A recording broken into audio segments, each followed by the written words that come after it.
আজ money plant চুরি করতে এসেছি। হ্যাঁ বন্ধুরা, আপনারা ঠিকই শুনেছেন। এই যে দেখুন, এখানে যে মানি প্ল্যান্টটা হয়েছে এটা দেখে আর লোভ সামলানো গেল না, তাই এলাম চুরি করতে। না না বন্ধুরা, চুরি নয়, এটা আমার ছোটো দাদুদের গাছ, মানে তাদের গোয়াল ঘরের পাশে হয়েছে, তাই আমি এখান থেকেই মানি প্ল্যান্টটা তুলে নেব। আসলে বৃষ্টির জল পড়ে পাতাগুলো এতটাই সুন্দর হয়েছে, তাই লোভ সামলাতে পারলাম না। ফার্নটা দেখছেন, আমাদের এখানে গ্রামাঞ্চলে এগুলো দেখুন এমনিতেই পড়ে পড়ে হয়ে যায় চারপাশে, আর আমরা কিন্তু ফ্রিতে এই গাছগুলো পেয়ে থাকি।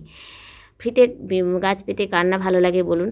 পয়সা দিয়ে তো সব অনেকেই গাছ কিনে, আমি অনেক গাছ কিনেছি, তবে এরকম যদি দু একটা গাছ ফ্রিতে পাওয়া যায় এত সুন্দর, তাহলে তো কোনো কথাই নেই, সেটা তো চটপট আমরা মানে নেবই।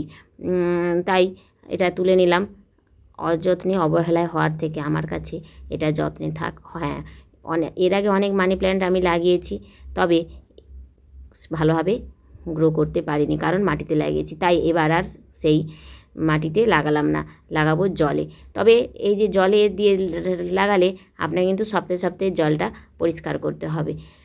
মানি প্ল্যান্টরা 1 বোতল জল ভরে নিয়েছি, আপনি কাঁচের বোতলও নিতে পারেন বা প্লাস্টিক, যে কোনো কিছুতেই হবে, তবে জলটা মাঝে মাঝে পরিষ্কার করে নেবেন। আর দেখুন, জলে কিন্তু সবথেকে ভালো হয়। আর টবে যে লাগিয়েছি মাটিতে সেটাও আপনাদের দেখাবো, আর এর আগে যে জলে লাগিয়েছি সেটাও আপনাদের দেখাবো।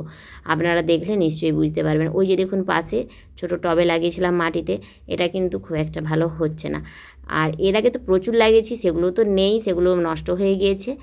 আর আবার আপনাদের দেখাবো যে আমি জলে যে লাগিয়েছি কয়েকদিন আগে বোতলে, সেটা এই দেখুন সসের বোতল, এর মধ্যে লাগিয়েছিলাম শুধুমাত্র জলে।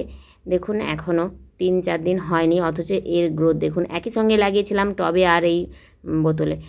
তো জলের গাছটা নিশ্চয়ই আপনারা দেখে বুঝতে পারছেন খুব ভালো হচ্ছে। আজকের মতো এটুকুই, টাটা।